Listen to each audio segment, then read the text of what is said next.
할렐루야, 반갑습니다. 마스크를 쓰셔서 목장별로 이렇게 오시는 것 같아요. 일부도 한 3목장인가 이렇게 오신 것 같은데 2021년 마지막 주일이죠. 1월달 첫 주일 예배를 여기서 우리 목사님하고 장로님들하고 같이 드린 것 같은데 벌써 한 달이 지나가고 있습니다. 작년에 몇 번 말씀을 나눴죠. 십자가에 대한 말씀인데 계속해서 십자가에 대한 말씀을 좀 나누려고 하면서 어떤 주제를 가지고 할까 하다가 요즘 코로나19가 1년이 넘게 이제 앞으로 또 어떻게 될지 모르겠어요. 기대는 좀 빨리 잠잠해지고 옛날 일상으로 다시 돌아갔으면 하는 그런 기대를 가지고 있죠. 이 코로나19도 우리에게는 가시 같은 존재다, 이런 생각이 좀 들었습니다. 그래서 오늘 제목을 십자가 가시의 축복 이렇게 잡아봤습니다. 역설적인 말이죠. 십자가가 축복일 수는 없잖아요. 우리가 이렇게 살다 보면 어려운 일, 힘든 일 할 때 뭐라 그래요? 야, 내가 십자가 지켜. 그런 얘기 하죠. 그러니까 좋은 일만은 아니에요. 가시 또한 그렇죠. 그러나 오늘 주님이 또 바울을 통해 말씀하십니다. 십자가는 축복이다. 가시는 축복이다. 어린이들도 또 그렇고 어른들에게 더 많은 사랑을 받아온 아름다운 동화가 있지요. 어떤 이는 성경 다음으로 많이 팔린 책을 철로역정이라고 그러는데 그거 못지않게 민족과 시대와 종교를 초월해서 수많은 사람들에게 읽혀지고 지금도 읽혀지고 있는 생텍쥐페리의 어린 왕자. 여러분 다 읽어보셨죠? 어린 왕자. 이렇게 시작하죠. 비행기를 타고 세계 여행을 하던 조종사가 비행기가 고장나는 바람에 사막 한가운데 불시착을 하면서 이야기가 시작이 되죠. 조종사가 사막에서 이 책의 주인공인 어린 왕자를 만납니다.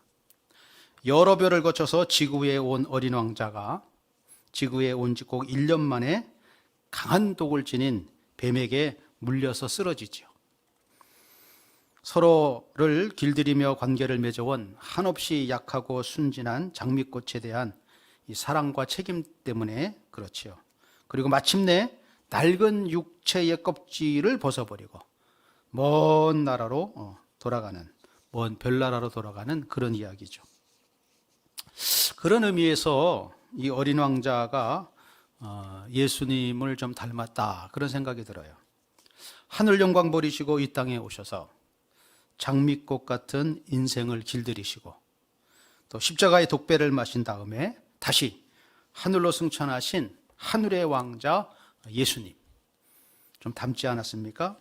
이 책을 보면 이 양은 이 닥치는 대로 그냥 다 이렇게 먹는다는 이야기를 들은 어린 왕자가 그런 질문을 합니다. 그러면 양은 가시가 있는 꽃도 먹습니까? 물어보죠. 비행기를 고치느냐고 정신이 없는 조종사가 그렇다, 그냥 건성으로 대답을 해요. 다시 왕자가 묻지요. 그럼 가시는 무슨 소용이 있습니까? 그러자 조종사가 다시 대답을 합니다. 가시? 그거 아무짝에도 소용없어. 꽃들이 괜히 심술 부리는 거야. 이렇게 대답을 합니다. 잠시 동안의 정적이 흐른 후에 어린 왕자는 자신만의 가시 철학에 대해서 홀로 그렇게 이야기를 하지요. 그렇지 않아요? 꽃들은 약해서, 그리고 순진해서, 그래서 할 수 있는 데까지 자기 몸을 지키는 거다, 이런. 그리고 가시를 지니고 있는 건 자기를 공격하는 외부에 겁을 주기 위해서, 즉 자기를 보호하기 위해서, 그런 이야기를 하지요. 자, 여기 어린 왕자의 담론 속에서 작가는 이 가시의 존재 이유, 가시가 오히려 보호하고 축복이라는 이 역설을 지금 피력하고 있지요.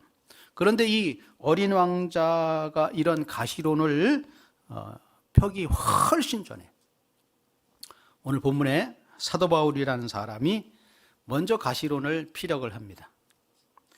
가시는 찌르고 아프게 하죠. 가시 한번 찔리면 진짜 아파요. 가시 진짜 아파요. 예수님도 가시면류관을 쓰셨죠? 제가 이스라엘 가서 그 가시 그거 봤는데 꽤 길어요. 우리 손가락보다 더 길어요. 가시 하나가. 그리고 진짜 딱딱해요. 그냥 찌르면 안 부러져요. 그냥 푹 들어가요. 와, 대단해요. 우리는 또 나무 같은 가시 조그만 거 손에 박히면 그 얼마나 아파요. 얼마나 귀찮아요. 이게 뺏는 줄 알고 있으면 또 아프고 또 아프고 참 고통스럽죠. 자, 바울이 고린도 교회 교우들을 향해서 오늘 본문을 편지를 써서 말하는데 자신에게 육체의 가시가 오히려 축복이었다. 이 말씀을 지금 전하고 있어요. 가시가 축복이었다. 본문에 여러 계시를 받은 것이 지극히 크므로 나는 자만하지 않게 하시려고 내 육체에 가시 곧 사탄의 사자를 주셨다. 내 육체에 가시를 주셨다는 거예요. 그걸 뭐라고 표현해요? 사탄의 사자래요. 사탄의 사자. 이거 얼마나 힘들어요. 예? 사탄의 사자랍니다. 여러분, 사탄의 사자를 몸에 지니고 사실 수 있겠어요? 같이 사실 수 있겠어요? 저는 못 살 것 같아요. 사탄의 사자. 그러면서 계속 이렇게 얘기합니다. 이는 무엇이냐? 나를 쳐서 너무 자만하지 않게 하려 하심이라. 사탄의 가시. 이 가시를 준 이유가 하나님이 내가 자만할까봐, 교만할까봐 주신 거래요. 하나님이 주신 거래요. 이것이 내게서 떠나가게 하기 위하여 내가 3번 간구했대요. 사탄의 가시니까 너무 힘들죠. 그래서 이 가시 좀 없애달라고 3번 기도했대요. 그랬더니 나에게 이르시기를 내 은혜가 내게 족하도다. 쉽게 해서 이거 얘기해요. 더 이상 그 기도 하지 말라는 거예요. 더 이상 그거 없어달라고 기도하지 말라는 거예요. 쉽게 얘기해서 까불지 말라는 거예요. 내가 한 일에 대해서 네가 토달지 말라는 거예요. 내가 알아서 다 하니까. 이는 내 능력이 약한 데서 온전해짐이라 하신지라. 자, 능력이 약한 데서 온전해진다. 내가 능력 있는 삶으로, 능력 있는 사람으로 네가 살아야 되는데 다른 게 아닌 이 가시 때문에 그렇게 된다는 얘기죠. 그러므로 도리어 크게 기뻐함으로 나의 여러 약한 것들에 대하여 자랑한다. 깨닫고 나니까 이제 자랑거리가 된 거예요. 이 가시가 자랑거리가 됐다는 거예요. 이는 그리스도의 능력이 내게 머물게 하려 함이라. 이 가시 때문에 그리스도의 능력이 나와 함께 머물러 있다는 거예요. 이런 욕설이 어디 있습니까? 그러므로 내가 그리스도를 위하여 약한 것들과 능력과 궁핍과 박해와 공고를 기뻐한다. 여러분, 내 약한 게 기쁨이 됩니까? 예? 능욕이 기쁨이 돼요? 능력 받는 게 기쁨이 돼요? 궁핍이 진짜 궁핍한데 그게 기쁨이 돼요? 짜증나지요. 이혼 사유 중에 하나예요. 그렇죠? 요즘 이혼하는 사람 보면 없으면 그냥 이혼해요. 예? 요즘 젊은 사람들 결혼 안 하는 이유가 뭐예요? 경제적인 능력이 없어서 그래요. 예? 그런데 그 궁핍도 기쁨이 된다는 거예요. 박해도, 바울이 박해를 얼마나 많이 받았어요. 여러분, 지금 우리가 당하는 박해는 박해도 아니죠. 그렇죠? 요즘 기독교인들이 욕 많이 먹죠? 어디 가서 전도도 못해요. 예. 이런 것들이 다 기쁨이라는 거예요. 그러면서 결론은 내가 약한 그때가 강하다. 내가 약한 때가 강하다는 거예요. 약하면 약했지 뭘 강하다 그래요? 오늘 그 말씀을 좀 나누려고 합니다. 자, 바울이 자기를 찌르는 인생의 가시, 오늘을 사는 저와 여러분에게도 그 가시가 자랑거리가 되고 복이 된다는 그런 역설적인 메시지를 주고 있어요. 나가시기 전에 그 은혜를 깨닫고 기뻐하며 가실 수 있기를 바랍니다. 아멘을 안 하시는 거 보니까 아직도 난 가시 없는데 그런 분도 계시는 것 같아요. 자, 코로나19 축복입니까? 가시입니까? 가시죠. 얼마나 귀찮아요. 그렇죠? 전 세계가 지금 난리잖아요. 예? 여러분도 엄청 불편하시죠? 교회는 말할 것도 없고, 예? 마스크 좀 밑에서도 계속 쓰고 있는데 숨이 차요. 참 귀찮아요. 엄청 귀찮아요. 제대로 음식도 못 해 먹고 만날 사람도 못 만나고. 저도 네팔에 빨리 들어가야 되는데 들어갈 방법이 없어요. 네팔은 지금 더 심해졌어요. 포기했대요. 검사도 안 해요. 걸리는 사람 걸리고 죽는 사람 죽으라고 그냥 둔대요. 근데 감사한 건 그 사람들은 면역력이 좋은지 죽는 사람은 그래도 덜 하대요. 걸리는 사람은 많은데 자연적으로 그냥 버틴대요. 참 그것도 불행 중 다행이에요. 코로나19도 가시일 수 있어요. 그래서 우리가 어떻게 바라보고 어떻게 대처하느냐가 중요하죠. 자, 첫째는 우리 인생의 가시들은 나를 겸손하게 하는 축복이라는 거예요. 겸손하게. 여러분, 겸손이 복입니다. 겸손의 반대가 뭐죠? 교만이에요. 교만은 성경의 저주라 그랬어요. 교만은 패망의 앞잡이, 선봉이라 그랬죠? 하나님은 겸손한 자에게 은혜를 주신다 그랬어요. 가시가 겸손의 축복을 가져온다라는 거예요. 자, 바울이 가지고 있는 이 육체의 가시가 뭐였을까? 성경학자들마다 의견이 분분해요. 근데 어떤 질병이냐? 두 가지로 이렇게 정리를 해요. 하나는 안질이었을 것이다. 또 하나는 간질. 이렇게 입에 거품을 두고 그냥 쓰러지는 거. 그런데 아마 이 안질 쪽이 더 확률이 높지 않나 그렇게 추측은 해보는데 정확한 건 아니에요. 갈라디아 4장 15절 하반절에 보면 갈라디아 교인들이 바울을 너무 존경하고 사랑하다 보니까 이런 고백을 해요. 너희의 눈이라도 빼어 나에게 주었으리라. 갈라디아 교인들이 바울을 너무너무 사랑하고 존경하고 뭐를 해주고 싶어 하니까 자기 눈이라도 바울에게 주고 싶은 거예요. 왜 그랬을까? 바울의 눈이 안 좋아서 그 눈은 빼고 자기 좋은 눈, 그 정도로 이렇게 사랑하고 존경한다는 표현이 아닐까 추측하는 겁니다. 그리고 갈라디아 6장 11절에 보면 내 손으로 너희에게 이렇게 큰 글자로 쓴 것을 보라. 바울이 큰 글자로 썼대요. 왜 큰 글자로 썼을까요? 저는 여기 지금 원고도 타이핑 했지만 이제 13포인트 아니면 안 돼요. 조금 있으면 14포인트로 올라가야 될 것 같아요. 전에 40대, 50대까지 원고를 넣으면 10포인트였어요. 근데 지금 10포인트 안 보여요. 클 수밖에 없어요. 더 컸으면 좋겠어요. 제 핸드폰 이렇게 그 글자 보더니 우리 집사람이 이래요. 언제 이렇게 나빠졌냐고. 아마 바울이 눈이 안 좋아서 큰 글자를 쓰지 않았나 그렇게 추측해 볼 수는 있어요.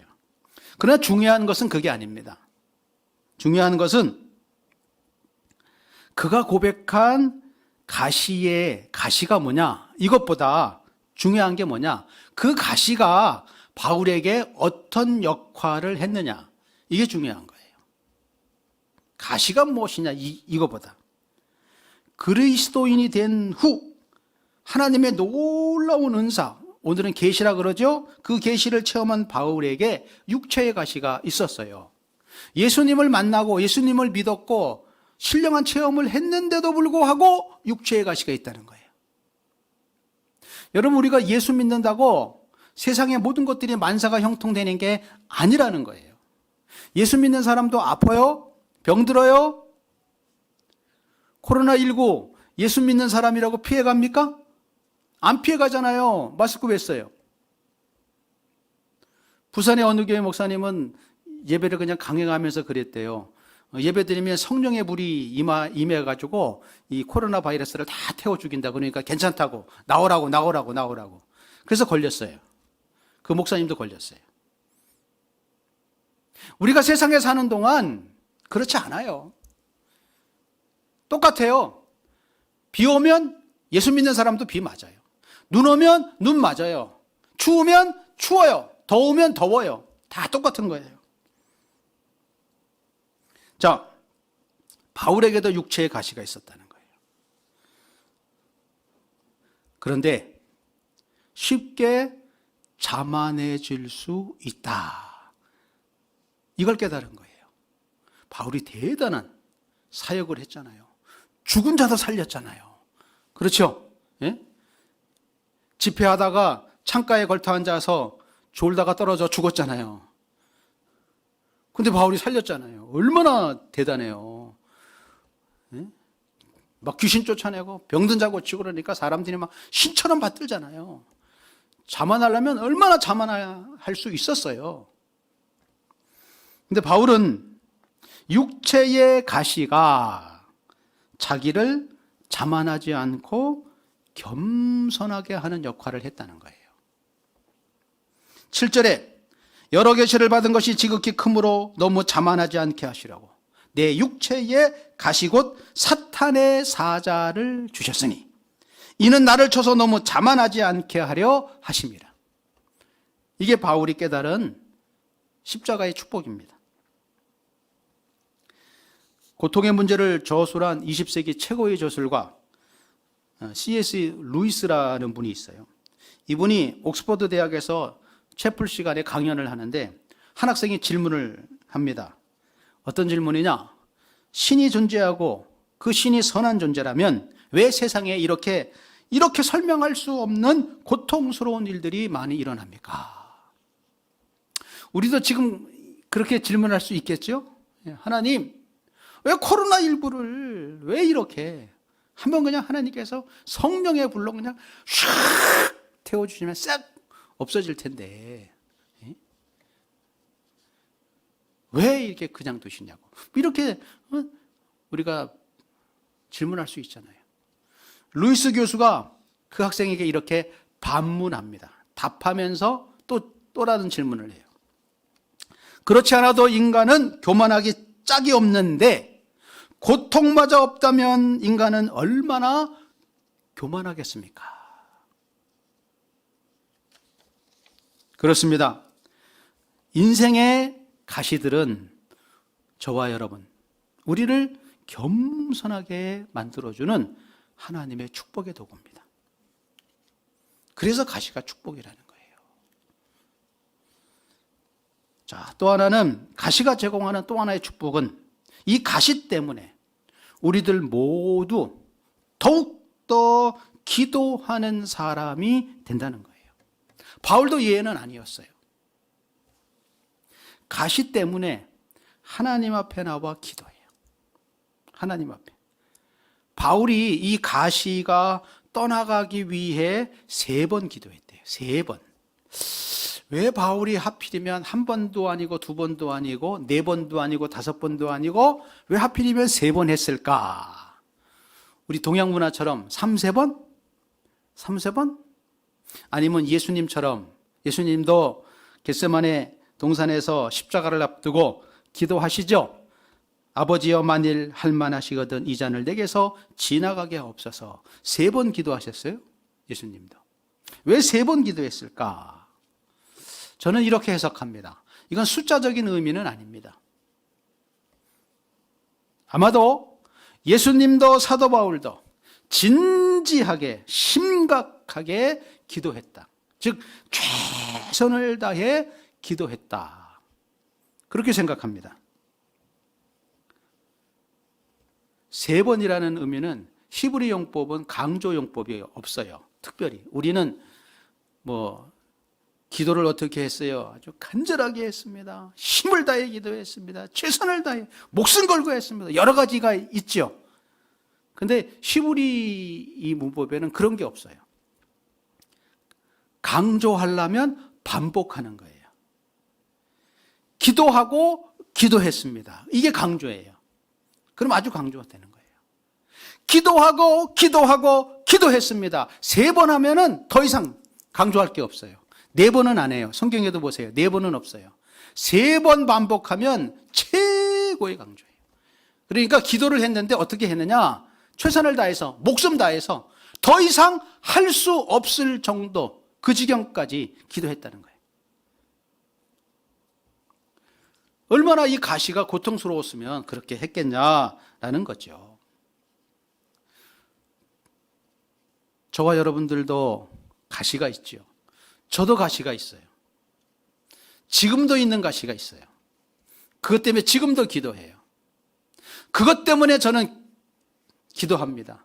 그래서 교만할 수가 없어요. 일부 예배 때는 말씀을 못 드렸는데 제가 목사고시 3수생이에요. 설교만 2번 떨어졌어요. 설교만. 8과목 중에 7과목은 다 100점이에요. 근데 설교는 떨어졌어요. 한 번은 보통 떨어진다고 쳐요. 2번 떨어지면 안수가 늦거든요. 이건 창피한 거예요. 표가 나요. 보통 봄노예 때 안수를 다 받아요. 5월달, 4월달에.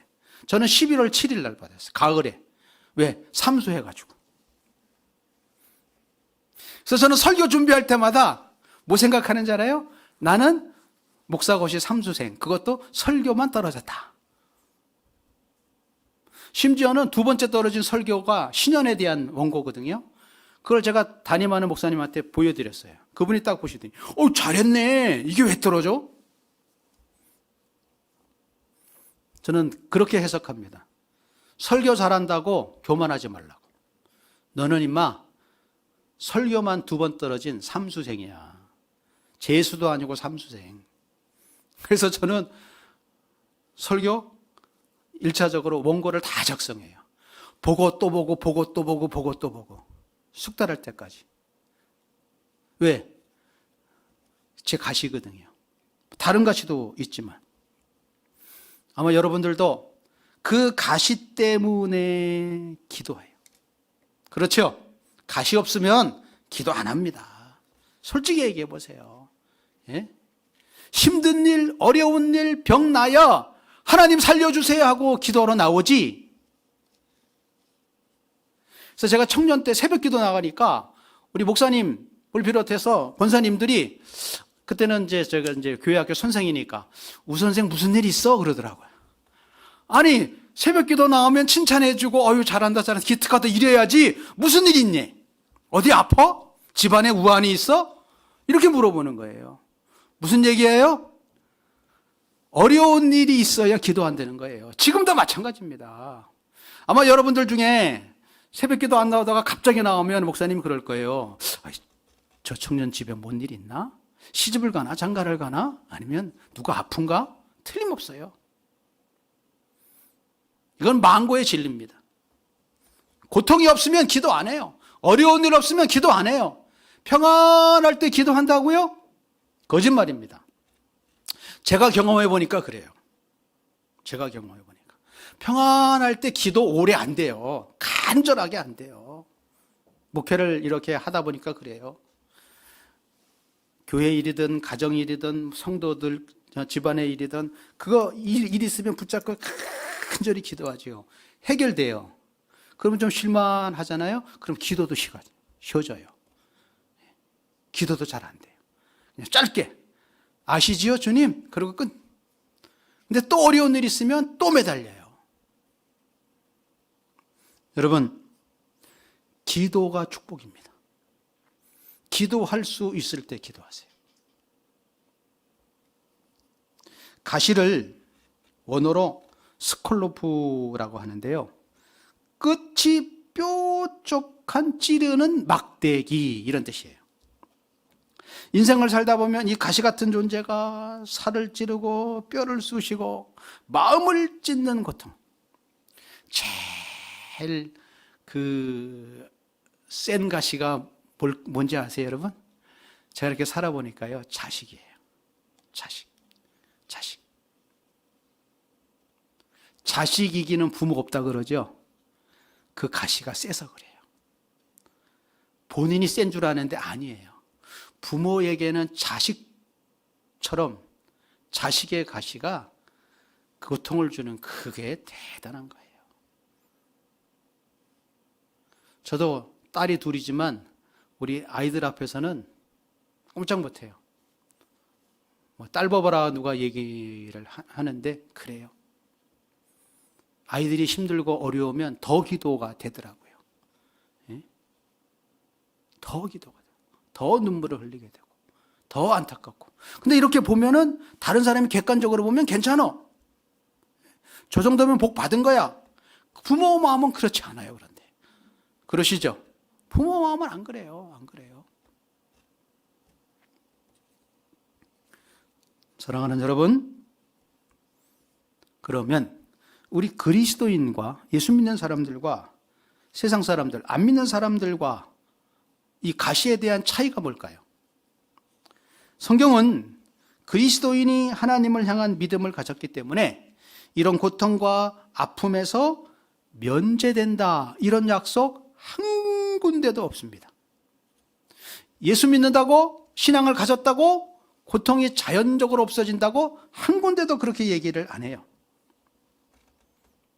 그러나 믿음의 사람들은 그 고통 때문에 기도의 자리로 나간다는 거예요. 이게 복입니다. 안 믿는 사람들은 어려운 일 닥치면 어디 갈까요? 용한 데 찾아가요. 그리고 그런 것조차 없으면 포기해요. 더 힘들면 자살하잖아요. 우리는 하나님 앞으로 나갈 수 있잖아요. 기도할 수 있잖아요. 여러분, 기도하실 수 있으시죠? 그게 복입니다. 예배할 수 있고 기도할 수 있고, 이게 복이에요. 유창하게 기도 못하셔도 돼요. 그냥 그 가시를 안고 하나님만 불러도 돼요. 자식이 어려울 때 아버지 어머니 앞에 와서 아빠, 엄마 그러면요, 부모는 다 알아들어요. 다 알아들어요. 저는 우리 막내딸이 이렇게 전화해서 아빠 그러면 벌써 다 알아들어. 다 알아들어. 목소리만 딱 들어도 좋은 일이다, 안 좋은 일이다, 뭐 부탁하는 거구나, 다 알아들어. 다 알아들어. 그래, 알았어. 그럼 뭐라는 줄 알아요? 뭘 알아? 그러는 거예요. 자기가 말도 안 했는데 근데 알아요. 그게 하나님이 주신 천부예요. 천부. 천륜이에요. 천륜. 주님과 우리와의 사이가 그렇습니다. 사랑하는 여러분, 기도는 축복입니다. 기도하세요. 자, 마지막 세 번째는, 바울이 기도하면서 무엇을 경험했을까라는 거예요. 가시 때문에 기도했는데, 오늘 말씀해 보면, 성경에 보면 가시 자체가 기도해서 없어졌다, 그거 아니잖아요. 없어졌다는 얘기 없어요. 그대로 있어요. 가시는 그대로 있어요. 이 가시는. 그런데도 바울이 주님의 은혜가 자신에게 족하다, 이렇게 결론을 맺습니다. 가시가 없어졌으면 감사합니다, 이렇게 끝나면 되는데 이건 그대로 있어요. 이거 없어달라고 기도했는데 이건 그대로 있어요. 그런데 고백이 뭐예요? 감사하다, 족하다, 기쁘다, 이렇게 고백을 하는 거예요. 9절 상반절에 나에게 이르시기를 내 은혜가 내게 족하도다. 이는 내 능력이 약한 데서 온전하여 짐이라. 이게 바울의 경험이에요. 그의 가시, 그 연약함을 위해 기도했어요.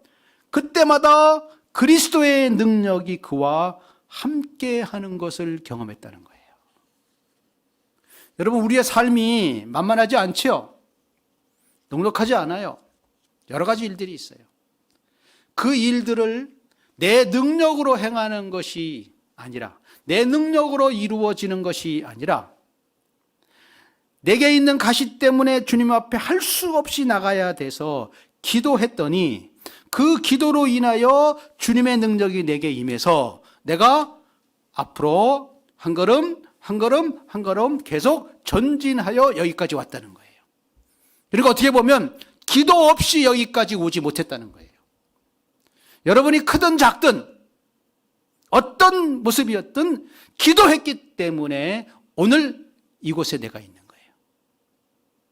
그래서 바울이 고백하자요. 나의 나 된 것은 주님의 은혜라고. 하반절에 이렇게 고백해요. 그러므로 도리어 크게 기뻐함으로 나의 여러 약한 것들에 대하여 자랑하리니 이는 그리스도의 능력이 내게 머물게 하려 함이라. 그리스도의 능력이 나와 늘 함께 한다는 거예요. 무엇 때문에? 가시 때문에. 가시 때문에 교만할 수 없어요. 가시 때문에 기도하지 않으면 안 돼요. 그래서 그것 때문에 그리스도의 능력이, 성령이 나와 함께 하는 거예요. 그래서 그리스도의 능력은 뭐냐? 가시를 없애게 하는 능력이 아니라는 거예요. 근데 이런 신앙을 따라가는 사람들이 너무 많아요. 너무 많아요. 믿습니다. 믿는 건 좋은데 뭘 믿냐는 거예요. 예? 주님이 여러분의 인생의 문제를 해결해 주시는 분이 아닙니다. 인생의 문제는, 내 인생은 내가 하는 거예요. 내가 헤쳐나가야 돼요. 내가 헤쳐나가야 되는데 주님이 해주시기를 기대해요. 내 인생은 내가 하는 거예요. 공부도 내가 하는 거예요. 일도 내가 하는 거예요. 부모님이 해주기를 원해요. 그게 마마 보이잖아. 공부 내가 해야지. 내 진로 내가 선택해야지. 내 앞길 내가 개척해야지. 내가 땀 흘려야지. 누가 대신해 주는 거 아니에요. 삶도 이러할진데 신앙은 더 그렇습니다. 예수님이 내 인생 대신 살아주는 줄 아나요?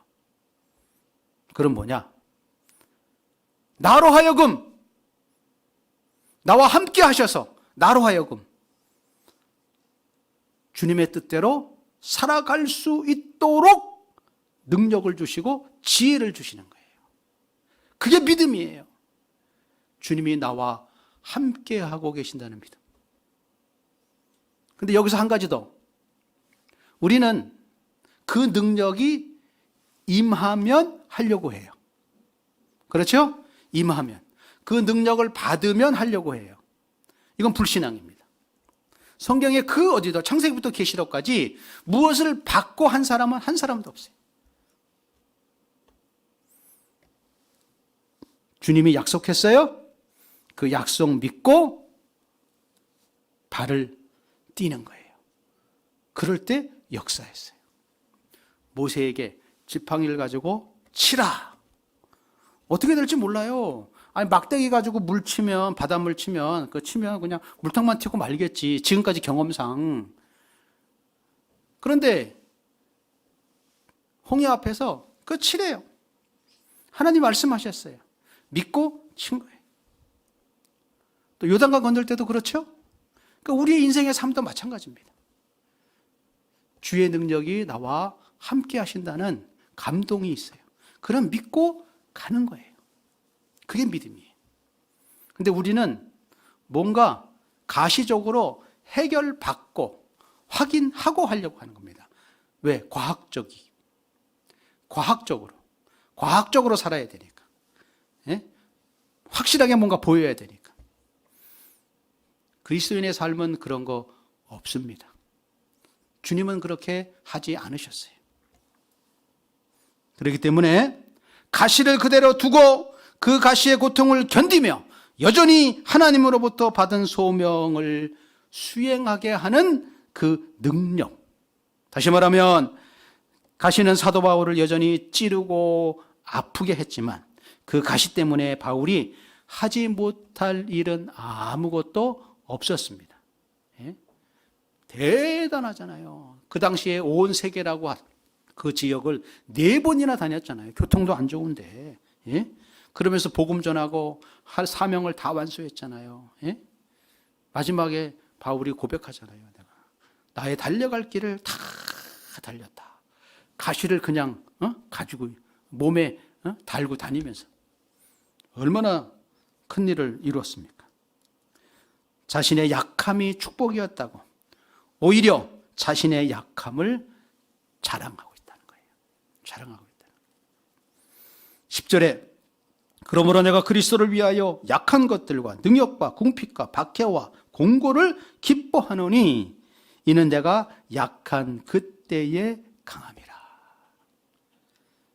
약해야, 내가 약한 존재인 줄 알아야 도와주세요 그렇게 되는 거예요. 그렇죠? 이 일 내가 할 수 있어. 그럼 절대로 도움 안 청해요. 우리 집사람도 집안일 이렇게 하다 보면 뭔가 이렇게 뭐 병마개 같은 거 꽉 잠겨 있잖아요. 근데 저는 손님이 좋아요. 그래서 제가 잠그는 건 못 열어. 때로는 자기가 열라고 막 그래. 이렇게 보면 끙끙대고 막 이렇게 막 해봐. 뭐 이렇게 이렇게 행주도 싸보고 고무장갑도 싸보고 자기가 하려고 막 그냥 안간힘을 써. 근데 안 돼. 그 옆에서 이렇게 보지요. 내가 해줄게 하면 또 자존심 상할까봐 끝까지 지켜봐요. 그럼 나중에 여보 그래요. 내 힘으로 하다가 안 되면 도움을 청하죠. 인생이 그렇습니다. 여러분. 약할 때가 강함이 뭐냐? 약할 때 주님이 도움이 필요하다는 거예요. 그래서 우리가 고백하잖아요. 주 없이 살 수 없네. 가시의 연약함을 통해서 그리스도의 강한 능력을 체험했던 사도 바울. 그의 역설적인 고백입니다. 자기 자신을 믿을 수가 없어서 주님만 의지했어요. 자기 약한 거 너무 잘 아니까. 넘어지는 거 잘 아니까. 유혹에 넘어가는 거 잘 아니까. 여러분, 우리가 얼마나 약해요. 잘못했어요. 주님 회개합니다. 그리고 기도해요. 그리고 기쁜 마음으로 가요. 가서 또 그래. 그리고 또 와서 잘못했어요. 또 그래. 이게 우리 모습 아니에요? 예? 얼마나 약한지. 그래서 주님만 의지한다는 거예요. 주님만 의지. 자신의 지혜를 신뢰할 수가 없어서. 우리가 똑똑하면 얼마나 똑똑해요.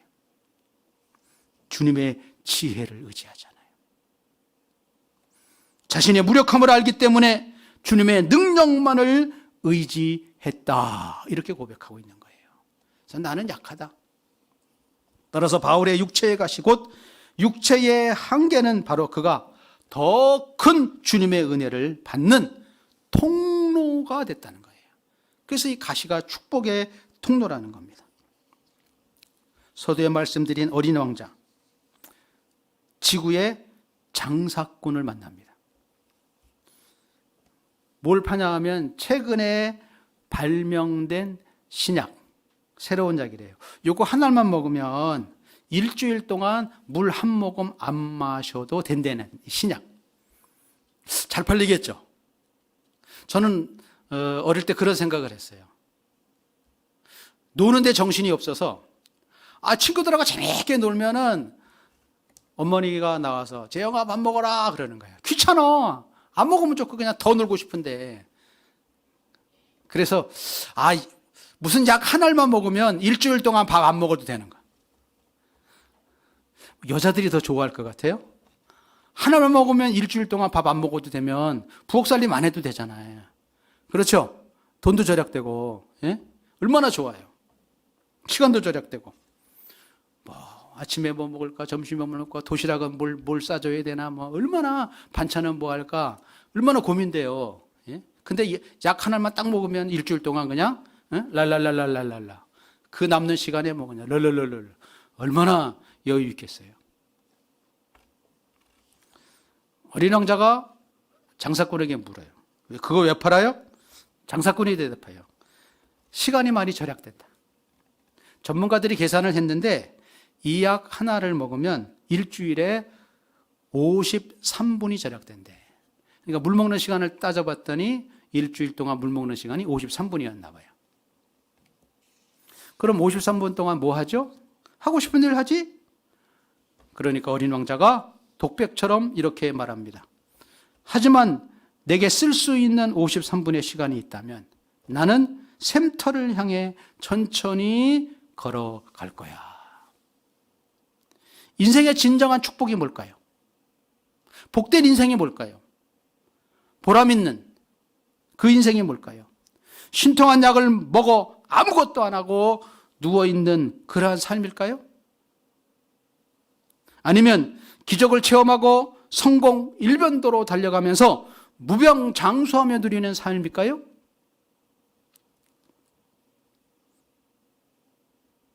전 그래요. 좀 힘들어도, 좀 아파도, 목이 말라도 샘이 있는 곳을 향해 천천히 한 걸음씩 한 걸음씩 걸어가는 인생. 이 인생이 복된 인생이다. 저는 그렇게 봅니다. 목마르기에 내 목을 적실 은혜의 샘이 있는 곳을 찾아가는 거예요. 주께서 예비하신 그곳을 향해 믿음으로 한 걸음씩 한 걸음씩 걸어갈 수 있는 그러한 삶이라면 그 인생이 복된 인생이다라는 거예요. 우리를 찌르는 가시의 아픔이 있어도 그것으로 인해 주님 앞에 무릎 꿇고 기도할 수 있는 이 특권을 누리게 하심을 고백하는 삶이 진정으로 복된 인생이다라는 겁니다.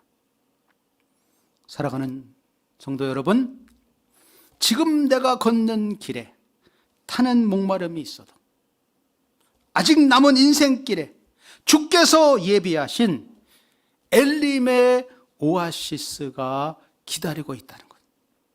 내 앞에.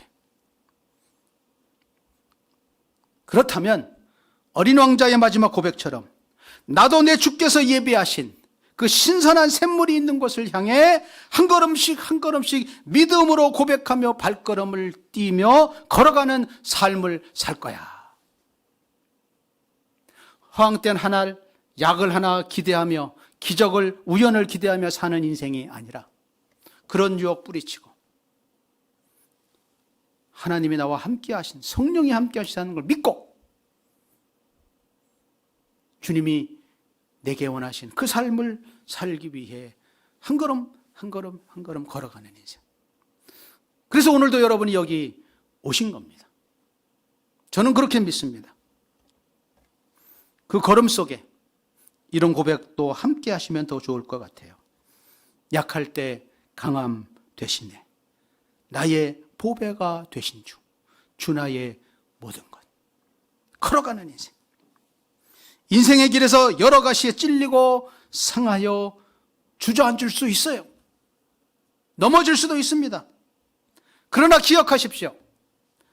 나를 대신해서 찔리고 상하시고 피 흘리신 구주 예수님께서 넘어진 내 손을 붙잡고 가시에 찔린 내 상처를, 피 흘리는 내 상처를 싸매시면서 그러면서 일으키세요. 같이 가자. 때로는 업고 가시고, 그래서 모래 위에 그 두 발자국이 나 혼자 걸어가는 네 발자국이 아니라 주님이 나를 업고 걸으셨던 발자국이라 그러잖아요. 일어나십시다. 그리고 이 코로나라는 이 가시 반드시 이기게 하십니다. 저는 그래요. 해결이 아니라 이기게 하십니다. 이게 평생 예수님 오실 때까지 코로나가 있다 할지라도 저는 분명히 확신해요. 이기게 하십니다. 이길 겁니다. 이거 지나가면 또 다른 게 또 생길 수 있어요. 왜? 세상은 영원하지 않기 때문에. 주님의 나라가 아니기 때문에. 우리 자신의 가시, 예수님으로 인하여 복이 될 것이라는 믿음의 선포, 그 선포를 하시면서 복된 길, 아름다운 길, 힘있게 가시기를 바랍니다. 옆에 있잖아요. 주님이 도와주시지만 또 옆에 누가 같이 도와주는 분들이 있죠? 이게 목장 식구들 아니에요. 이게 교회 식구들 아니에요. 같이 가십시오. 기도하십시다.